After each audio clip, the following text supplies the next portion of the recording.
This device right here looks like a USB drive, but it is definitely something more than that.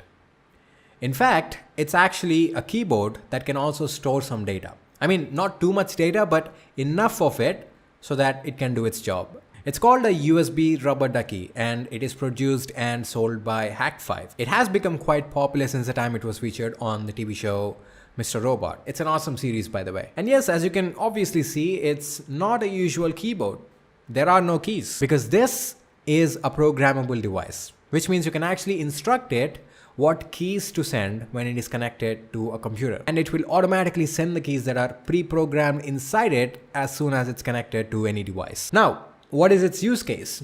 Well, it's actually designed for red teamers to do tasks like security auditing. So basically, when you plug this into a computer, it gets recognized as a keyboard. And the general nature of computers is that they trust keyboards because keyboards are the peripheral devices that humans generally use to communicate with a computer. So it's a natural trait or a natural feature for any computer to trust a keyboard, to support and trust a keyboard. And USB rubber ducky exploits this. Since the keys that are to be sent are already pre-programmed in this device, it's going to automatically inject these keys as soon as it's connected to the computer. And this can be used for a ton of things. I mean, there are countless things to exploit with this. And you can even use it as an automation tool. Before going any further, I would like to just make it very clear to you that this video is only for educational purpose. All the experiments and demonstrations shown in this video are performed in a controlled lab environment. If you want to get some hands-on with this tool, you can try it on yourself, but do not use it to get into others' computers, at least not without their consent.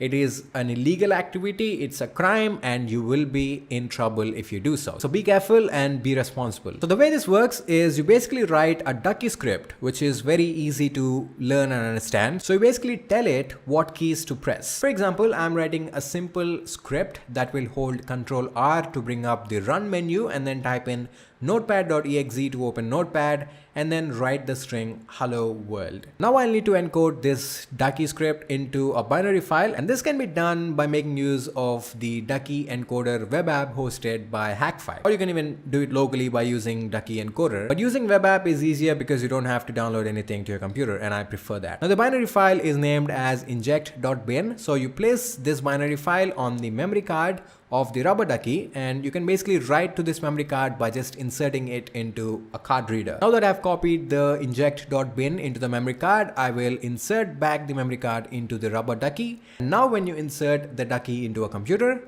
it does its job, and as you can see, it opens up Notepad and types in hello world.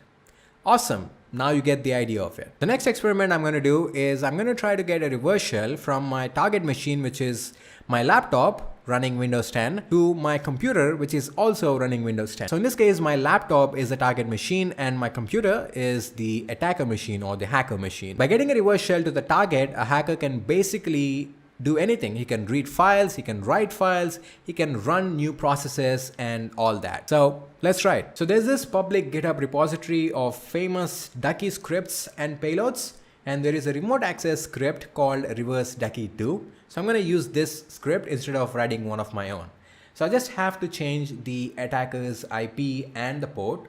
So for the IP, I'm going to put in my ngrok hostname because it's practical to be able to access the reverse shell from the internet. But if the target machine is on the same network, I can just put in my local IP. But just for demonstration, I'm going to put in my ngrok hostname in here, which is actually tunneled to my netcat listener. Perfect. That's all I will need to change in the script. Now I'll just encode the script and then download the inject.bin, and now I'll simply move this into my ducky memory card.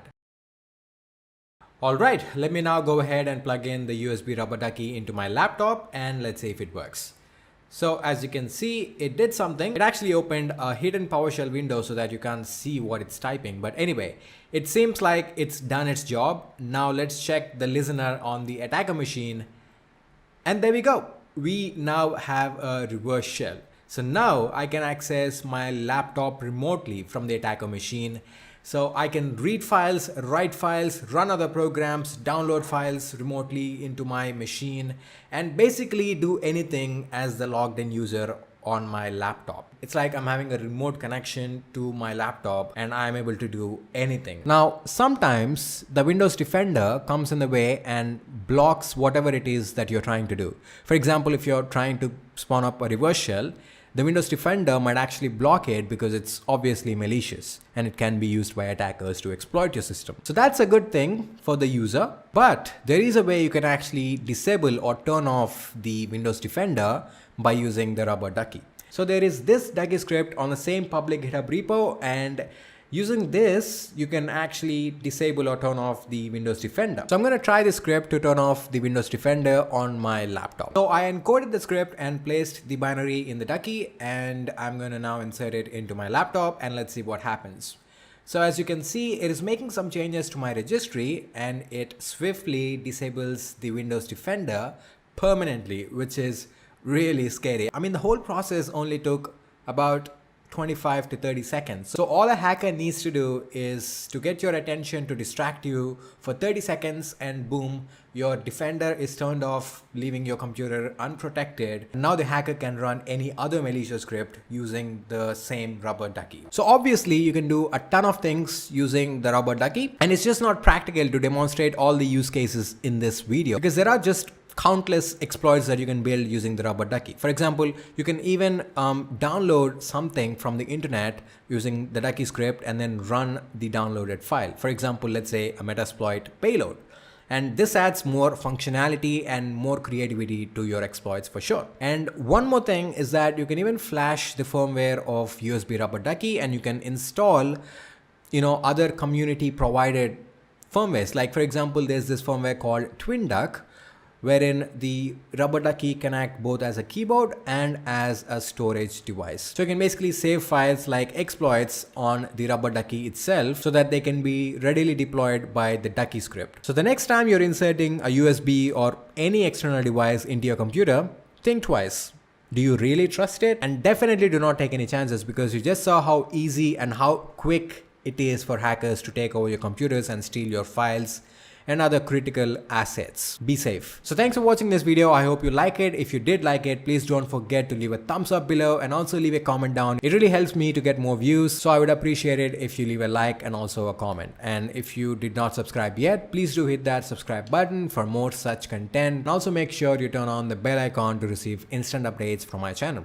So I'll see you in the next video. Until then, cheers.